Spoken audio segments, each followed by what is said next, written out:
Hello there. I'm David A. Specht, and I want to be your coach. If there's anything that I have learned in my 30 plus years of leadership and coaching, I have learned that mindset is everything. Join me and my guests as we explore the positives and negatives of that thing between our ears. This is Keep This in Mind. All right, welcome to Keep This in Mind, brought to you by davidaspecht.com, and I am David A. Specht. And on today's show, you ready to be educated, folks? Because we have Renee Vee. I have been trying, by the way, to pronounce your last name ever since I read the pronunciation on Facebook, and I would butcher it so bad. I'm so glad that you went the Renee Vee route on everything. Yes, it actually honestly helped me more than most because, and most people, I'm sorry to interrupt you, but most people, go right ahead. have been, and I noticed it even with my kids, like they refer to their friends by their first and last name. And I'm like, no one is ever going to refer to you as your first and last name. It's too much to say. Yeah. So, and then being a speech therapist, I have, kids that I work with that, come on, it's like a joke that my name is 12 letters long with all these vowels and these poor children are struggling to speak or say things the right way. So it's kind of funny. So I've been always Mrs. V working. So it kind of just like, So Gary stole it from you. Yeah. Yeah, he did. Vaynerchuk took it from me. So, folks, she is the founder and CEO of Mighty Minds Academy. And just to give some background as to how we connected, she was one of the speakers at Jim Morris's Impact Effect event in October here in Nashville. And her passion behind what she's doing, the mission of Mighty Minds Academy, is really what kind of piqued my interest, because there's such a disconnect right now between what my generation and your generation and our worldview is versus the generations behind us. And I believe that there's probably a story there as to when you had an aha moment and said, you know what, something needs to be done. And I believe I'm the one to do it. So kind of take us on that journey as to the origin of Mighty Minds Academy, speech pathology into now this whole academy. And it's really a mission, because I could tell you're kind of an evangelist for it. So Thank you, David. You're so kind. So tell us that story. So I'm going to give you an abbreviated version. I like I said, I'm a speech therapist by trade, work in the schools for 22, now 23 years. And during 2020, I kind of was presented an idea about personal development that I, considered and ended up joining. It was a like kind of like an empowerment and mindset program, 6-month long program that, I did not have the money for, but I invested in it. Just seeking something, right? Like seeking what is my purpose here? What is my purpose here? I always thought it would be to help kids with their communication skills. And, that was like my path, right? For so long, like, that get the, go to retirement and get your pension and all the things that they dangle in front of you when you're in the education system. So, but I always think, like looking back, even in high school, elementary school, I always was wondering why I was learning the things I was learning. Why do I need to know these things? What is it going to do for me? So I now, like that I'm speaking it out loud, it was way earlier than when I actually had this epiphany in 2020 to start a company. Was just wondering, there was like a huge gap between what we were learning in school and actual life skills. So, things like doing your taxes, mortgages, who you are as a human, what do you like, understanding that we have a subconscious mind that we can intentionally program and has been programmed since we were born by others. But when I started learning about the subconscious mind and just about learning about the power of our thought process and that we have full control over these things is something I never heard of before. I mean, some of the vocabulary I was learning, I had never heard before. And I've been, schooled, like most people, school, get your job. And when I started learning this stuff, I was like, this is really speaking to me, that because I was at that time 41 learning this stuff, why didn't I ever hear about this stuff before? Why am I learning this now? I mean, imagine if I had that information in my hands when I was younger. Not that my life would have been better, but it would have been very different. Right. So I had a great childhood, but I feel like there are major, major, major concepts that are not being, our children are not being exposed to unless they make a choice to do personal development, or their parents maybe have gone down the route that I have and invested in a program that teaches you concepts that they don't teach in school. And since I've been on this kind of mission, I've met so many other people, David, that are similar minded and have started either online schools or have online masterminds for families that are into this kind of stuff. And it's breathing life into me, because for a while I felt like I was all by myself on this road. And I'm so excited to be able to teach not only children, but teens, parents, whoever is open to it, these awesome, awesome, awesome strategies and skills that they can apply. It's all about us, David. It's all about who we are, what we want, how we handle things. And to give that as a gift to kids is really where the mission started. And it's evolved to, educating parents on this kind of stuff, because most of us have not been taught this information. So we don't even know we have control over our lives. We let other people control our lives. So ultimately, the goal is to get on more stages like I was at Impact Effect. And I am going to be in Missouri in September, speaking about this. But the goal is to really get the mission out there and get people on board with the thought process of bridging, our education system, the curriculum that's archaic, and it's going to take huge hands to move that mountain, but to be able to apply this stuff, like maybe like side education, right? Like, how people have a side job. Well, this is be like your side education, where you're learning about yourself.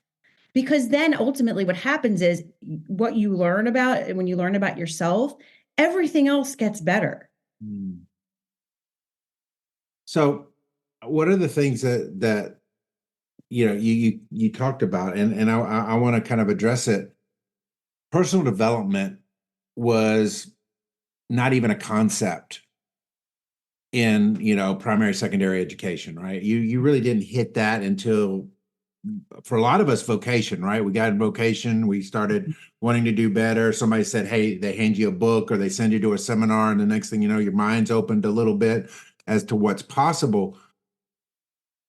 What do you see as the challenges you've had to face as you've been taking people, regardless of age? It could be, a 5-year-old or a 15-year-old or a 35-year-old. What have been some of the challenges that you see them facing that they have to overcome to be open to the concept that they have control over their lives? Yes. Well, you hit that word, openness. Being open to these types of concepts. If we talk about mindset, which is what your podcast is really about in essence, we know that there's a growth mindset and a fixed mindset. And if we have a fixed mindset, we're not open to these types of educational experiences. We're closed and we think it is what it is. This is who I am, yada, yada, yada.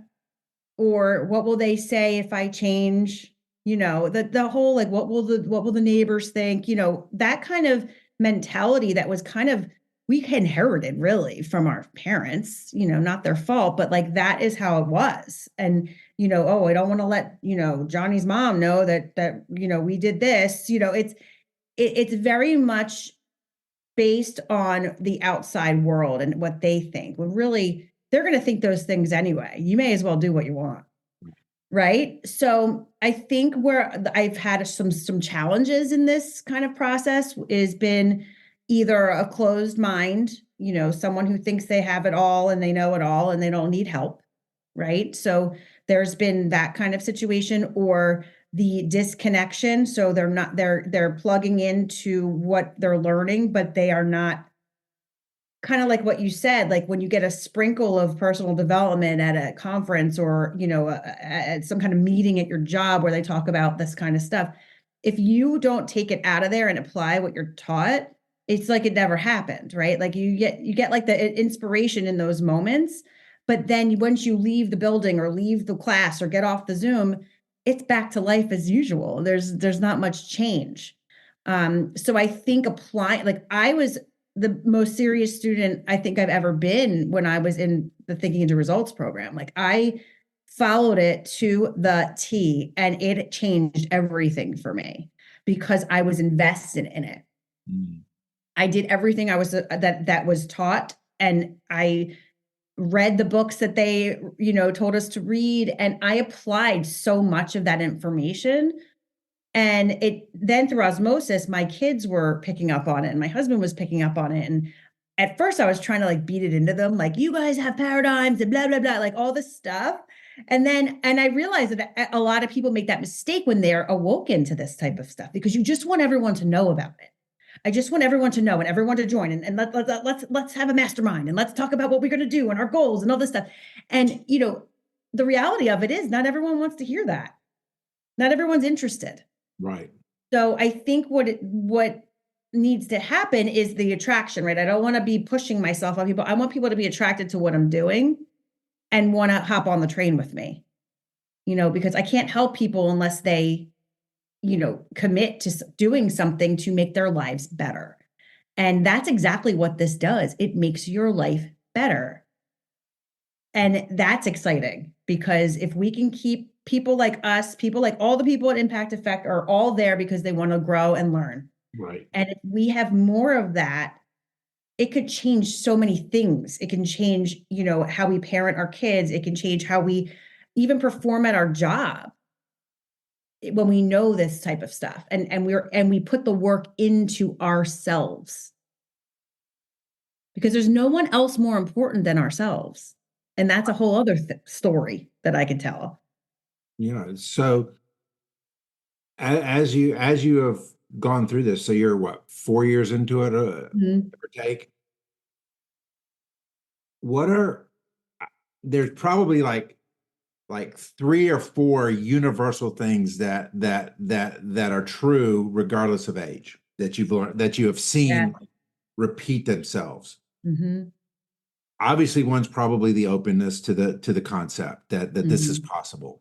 What are some of the other things that you're like, dude, I had somebody that was this age, and I had somebody that was this age, and I had somebody that, and they all had the same issue, and it didn't matter how they got to the issue, but they all had the same issue. Is anything striking your memory? Absolutely. There's a lot of them.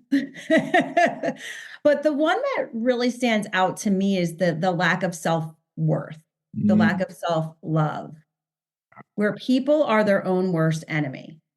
And we already have so much hate in this world. Why are people hating themselves? mm, It doesn't make sense to me once you understand that how you feel about yourself affects your relationships, it affects your career, it affects um, your day to day, it affects your frequency.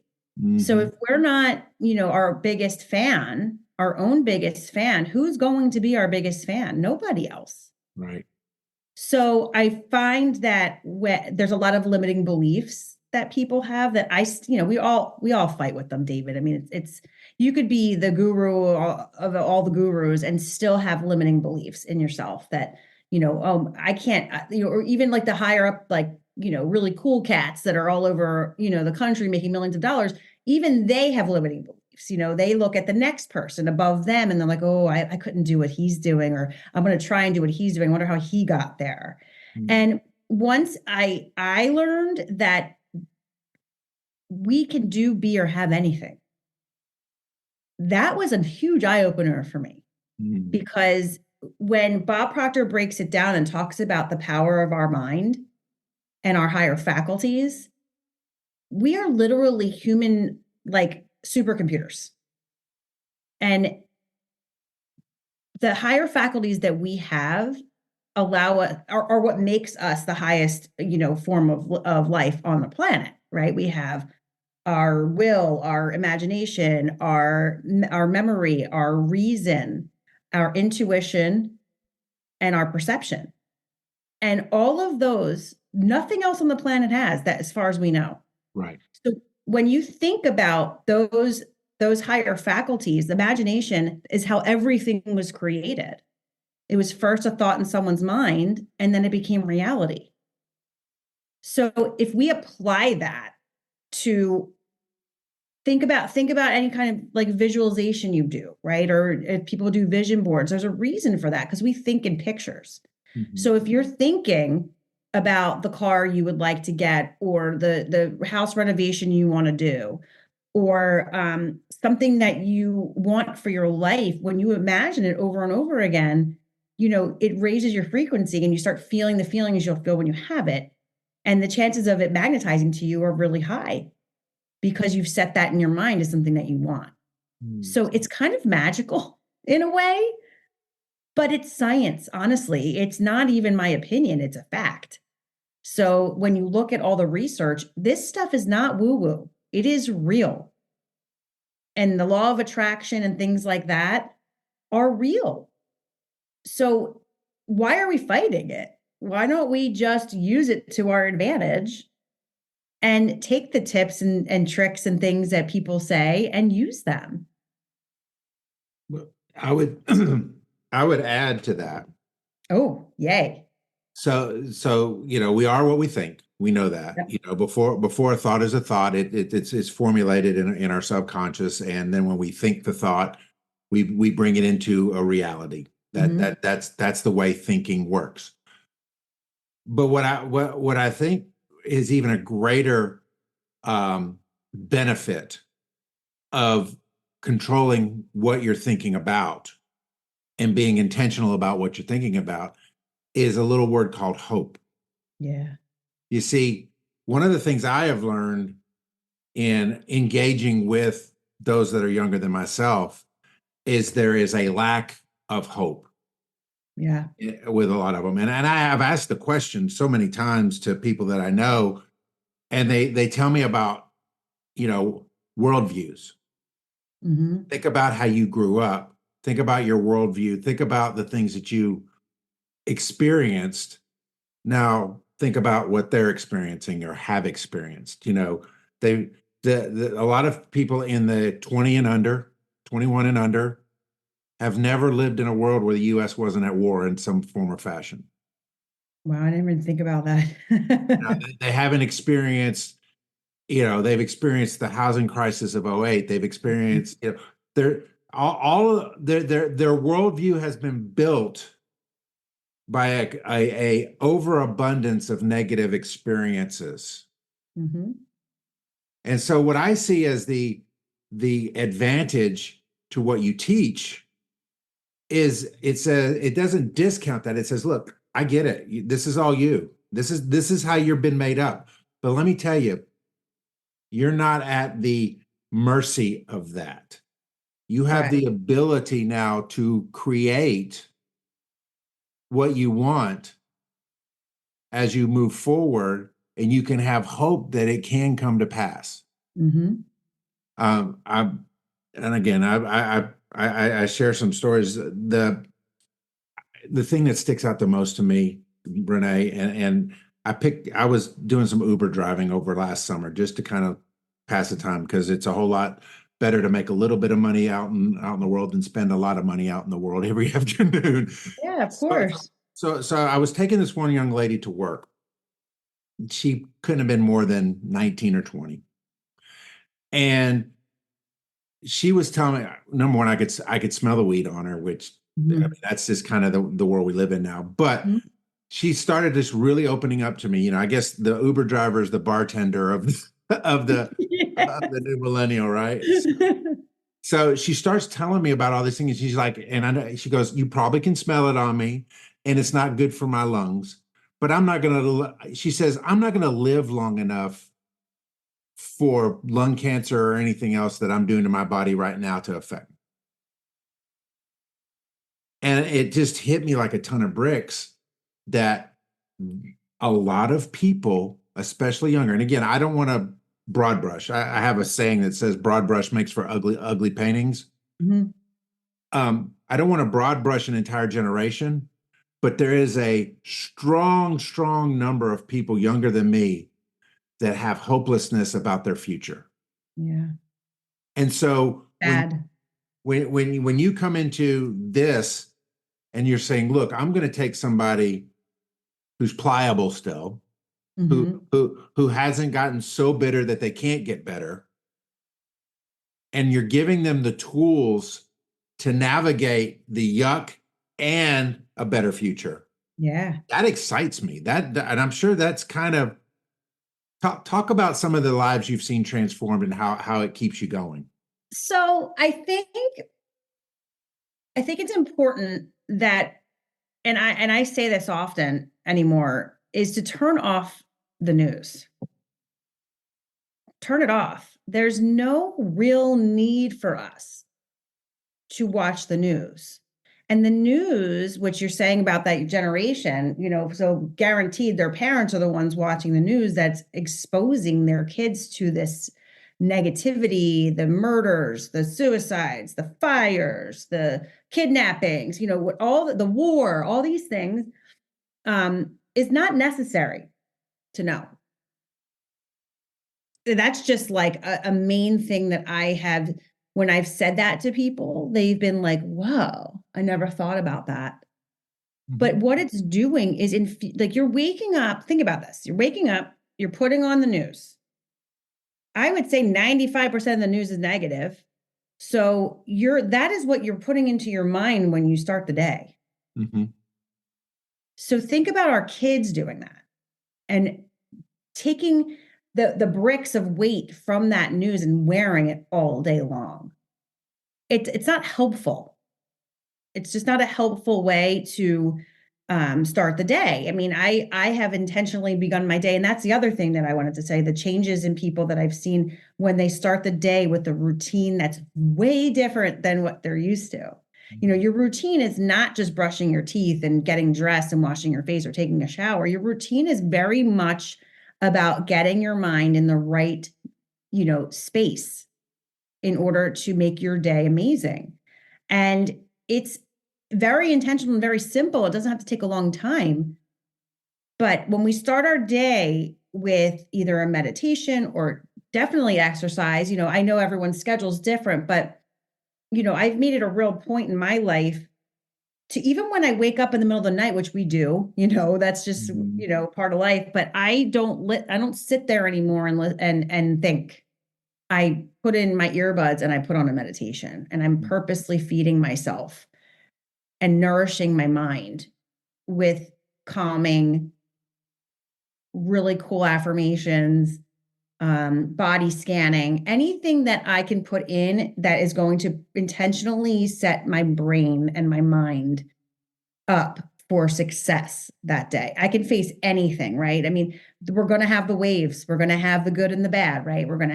But it's how we ride those waves that is so important, because if we drown, we're not being able to help anybody. We have to learn how to surf those waves. So, like, let's say I woke up and did my morning little routine, and then something really horrible happened. Well, guess what? I'm already equipped to handle most things because I feel good within myself. Right. So as we look at, we've gone from now, past, present, Mhm. what the advantages are. But I want to talk about, and I don't mean to go negative as we Good. as we just talked about not going negative, No, no, no, it's good. but what is the result if we don't attack this problem? Because it is widespread on how It is. people handle life. What do you foresee if things like Mighty Minds Academy isn't able to reach the numbers of people that it needs to reach? Well, sadly, you're going to see those CDC statistics rising even more than they already are. It's already alarming. So, last year alone was the highest rate of suicides amongst the youth, highest rate ever. That's not going to go down with how we're approaching education. Right. It's not. I mean, we can think we're doing our best, but people like us know there's a better way, Mhm. and our hands are not tied. Our hands, in fact, should be open wide to accepting people the way they are, Mhm. and spreading more kindness, loving ourselves, all of those little tools. I mean, we can't really, infiltrate the schools at this point. I've tried. It's, it is a big, big, big mountain. Not to say that it can't happen eventually, but it's really not at this point where I'm going to be effective Right. for people. So it's really scary to think that all of these numbers, the anxiety, the depression, the substance abuse of the youth, are just being band-aided over. Or, everyone has ADHD. Everyone has all these neurological disorders, which, they might. I am not diagnosing or not diagnosing, but there has to be a way to guide our children to, towards what they love to do, and not have them having to learn about the War of 1712. It's good to know, but it's not helping them. Right. So, my dream is that our kids go to, I call it life school, where they're learning what brings them joy, and they're learning what their strengths are and what they need help with. And to be able to tailor programming for them where they learn what they're interested in. I mean, why are we not doing that? Because then we get a bunch of high school graduates that have no idea what they want to do. They go to college and spend all this money, which now it's outrageous how much college is costing, in order to get a job that pays 50 grand a year, and they are paying their student loans until they're grandparents. Yeah. They Um, can't get ahead. you're right. I mean, preaching to the choir, sister. Yay. Yeah. Uh, uh, it, I mean, it's so true though, because, I have two boys. One's 27, the other's 30. But I can remember them graduating high school. Not, I mean, yeah, it was 10, 12 years ago, but Matter. 90, I would say 90% of my oldest son's graduating class were back home within 2 semesters of college, because Yeah. they went there with no plan, no purpose, no idea. Yep. They're on their own for the most part for the first time in their lives, and they just implode, and they end up back at the house wondering what they're supposed to be doing. And again, I'm not saying college is for everybody, because look, college wasn't for me. I didn't go, It's not for everybody. so I get that. But everybody needs to have a plan. Everybody needs to have a purpose, and they need to find that purpose early enough to where they don't flounder as much, because we've all floundered to some point. I mean, Sure. that's part of it. Until you find out who you are, you flounder. But at the same time, like you said, there are ways that we can let them test waters without it being a do or die situation where, Right. and for me, I think, and we can talk about the system all we want, but the system is like, oh, there's a need over here. We're going to shove these kids into there. Oh, we don't have enough people in STEM, so let's shove everybody towards STEM. Or we don't have enough people in, we don't have enough welders. Yep. Let's shove a bunch of people towards community colleges that are teaching welding. And while while industry needs are a factor, they're not the only factor.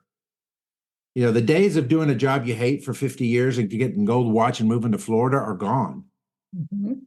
And so for me, I think what you do, and again, you're my guest on the show and I'm sitting here talking about I it, but love it. No, I what you love it. do is that you're bridging that. You're bridging the old mindset of let's shove everybody towards a direction where there's a need, to why don't we find the right people? And I guarantee you there'll be enough of them to go fill that need and enough to go fill these needs too. Hmm. And then the quality of work is better. Right. I worked in a school district on Long Island my first, 12 years of being a speech therapist. And, I was kind of on like being a therapist, you're kind of on the outskirts of like the teacher, Hmm. teams and all these things. And I just remember, thinking to myself, these teachers are like they fear change. They don't want to change. They don't want to move, but what would happen was the higher ups, right, administration would see, like, let's say Renee and David are team, third grade teachers. They seem to work well together. Well, we don't like them being friends, so we're going to transfer one of them out, right? Hmm. It doesn't make any sense, because if you're working with people you love, the kids are going to benefit. Right. Right? Like if I am I witnessed it from like the bird's eye view, because I was always in my own office, and I pulled my kids and whatever, but I would hear like in the, the teacher's lounge or whatever, which I avoided like the play because it, ugh.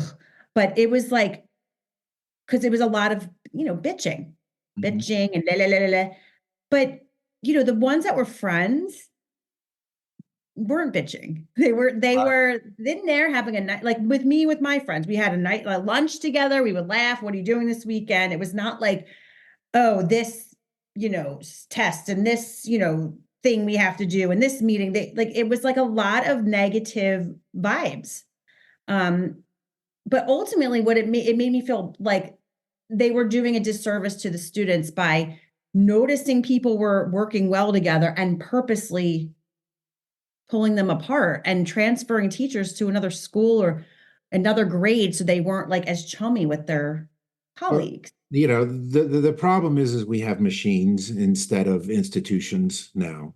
The Mm-hmm. machine is to spit out X number of people making X number of scores so that we can get X number of Yep. funding next year. Yep. We all know that. It's not a secret. And somebody very higher up in the education system will attest to that. Which is why Mighty Minds Academy, as the come alongside, I believe, provides that sense of self-worth Mm-hmm. and the tools to navigate, because nobody's going to give them those two things in the institutionalized educational system. You're right. And parents, although we are very well intentioned, very rarely do that as well, because we're trying to fashion our kids. We're trying to get them to everywhere they need to go. Mm-hmm. And we're trying to keep them safe. And we're trying to keeping them from screwing up so bad that they can't recover from it. So we are coming in as the don't do this, don't do that Mm-hmm. influence. So our kids need this. They need this safe, empowering place. And one of the things that I took from even the LinkedIn page that you have is like you said, compassion, having compassion for where somebody is at to help Yeah. them navigate where they're going. And many of us don't have that. Especially if we grew up with a stricter environment than a lot of people do these days. And it's like, well, I had to suck it up. They should have to suck it up. Right. The whole tough love thing, which I think in a lot of ways is powerful and can work. Um, every kid's different. So tough love, for one doesn't mean the same thing as it does for another. Some people wake up from that, right? The tough love. A lot of kids don't, because they don't feel understood. Right. So, it's so true. But I want to make a really strong point right here that our kids are not the only ones that need this. Right. The parents need it. I mean, I pour into myself because it's for the better of my children. So if they're learning something like along the lines of what I'm teaching, but I don't have awareness of it, or I'm not, open to it, they may as well not learn it at all, Hmm. because they're following me. They follow our actions, not our advice. So if they see me doing this all the time, they see me going to yoga all the time, or, exercising or taking care of myself. They see this. So there's all the sorts of pieces to it, but I think what I really want to drive home is that the only way our kids are going to be better is if we become better. Mm. Yes. Yes. I learned too, well, I won't say too late in life, but it's a lot more difficult when you move from the parental role to the advisory parental role when your kids are Mhm. grown. Mhm. I wish I would have known some of the tools earlier on. Because I said so is not a good, Oh, no. overall process. One of the things that I personally learned probably about 4 years ago that really impacted my life, and I wish I could have employed it as a parent, is intrinsic validation. Yeah.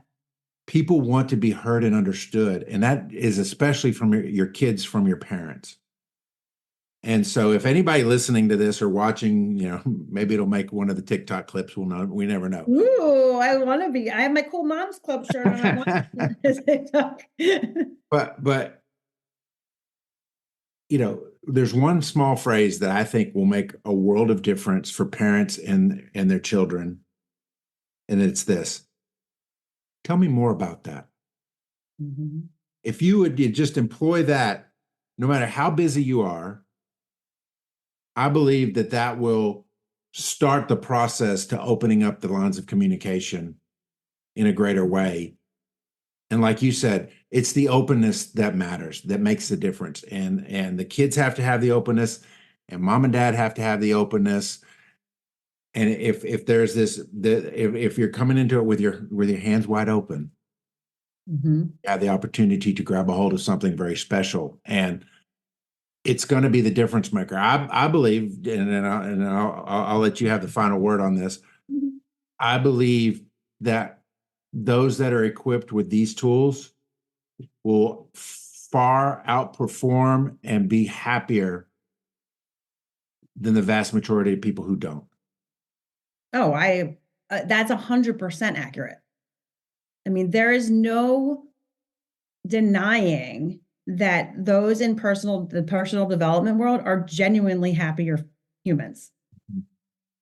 I mean, there's probably numbers out there that we could probably pull up in percentages. But, when you think about it, when we were together at Impact Effect, and I went out to the Aspire tour a couple weeks ago in LA, when you're in those rooms, you can't not feel amazing Right. or uplifted, or that you have a sense of community of people that are there to learn, to grow, to connect. It's very hard to not feel amazing in those situations. So, and that's like a purposeful thing that we do. We invest in conferences and masterminds and things like that because all of it pours into us. And that's the most important thing that we can do as parents Mm, because we're constantly pouring out to others, right? So if we're depleted, they're getting nothing. true. So I'm a big believer that we are in control of our lives. So if we're in control of our lives, we can't be happy all the time, but we can understand that if we are not happy, that it's very temporary.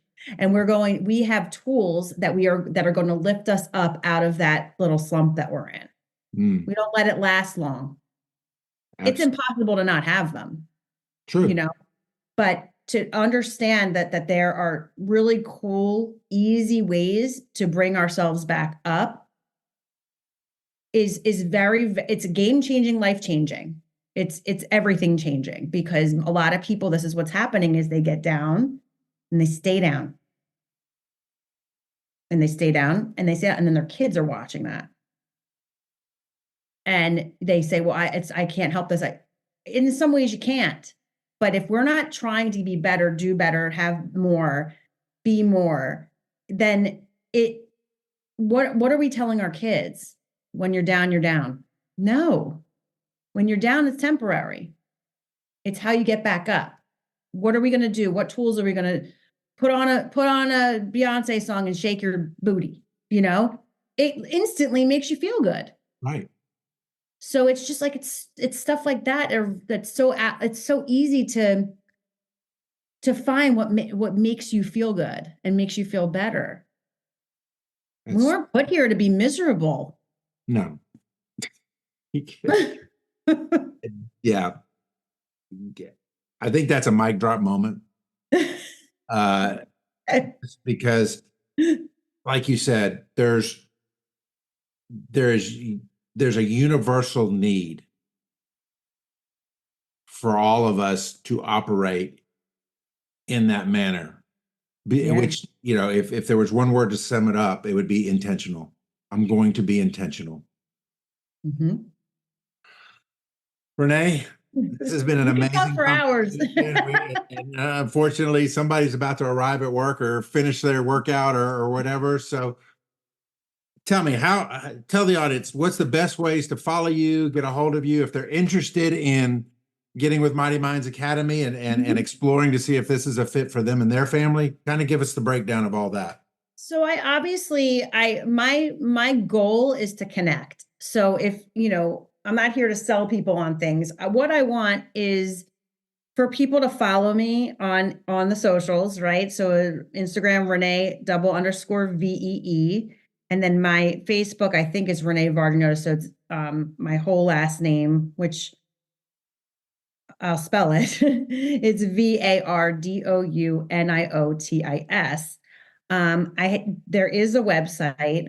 I do host a lot of master classes that are free. I also, I'm going to be on a stage hopefully near you soon to talk about more about this. And I really want to connect with people and just see how I can help them. The parent component of this is starting to really evolve with me in importance, because my goal was to help all the kids in the world, but I can't help them unless their parents are on board and understand what we're doing. True. So I'm actually hosting a masterclass tomorrow. I know this is probably going to air until way after, but it's at 6 to 7, and it's 10 tips for parenting teens. Awesome. And it's something that, I also want a community of people that can lean on each other. We're all in it together. We're better together. Absolutely. So, if I'm able to provide some kind of value to somebody that helps them with their family, well, that my day's made. My day's made. It really is something that intrinsically inside of me, I have this just passion and need to do, to help others. And, for years, I've been helping kids with special needs.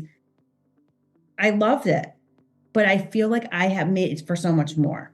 Mm-hmm. So, and this, for me, this knowledge that I have acquired, I just want to share it with the world because I know it'll help. Right. And that's what we need. We need community. We need people on our side, not our enemy. People that love us as much as we love ourselves. People that want to help and genuinely want to be better humans. Because when we become better, our children become better. Then their children become better, and then because once we know better, we do better. Absolutely. It's kind of an easy equation, but it's no one's. It should be shouted on the news. That should be shouted on the news. Absolutely. Renee, thank you again for thank you, David. Your schedule. Folks, follow her on the socials. She's giving it down. We'll put it in the show notes as well, so it's easier. So you don't have to spell her last name on. Yeah. But to sum it up, I will sum this one up. It's funny how it all comes back to this.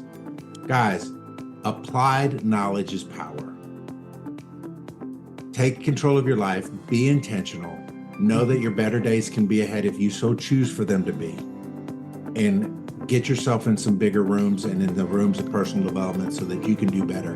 Because like Renee said, when you know better, you do better. God bless. That is going to do it for this episode of Keep This in Mind. For more, visit davidaspecht.com. Like, follow, and subscribe. Thank you for listening, and remember, applied knowledge is power. God bless.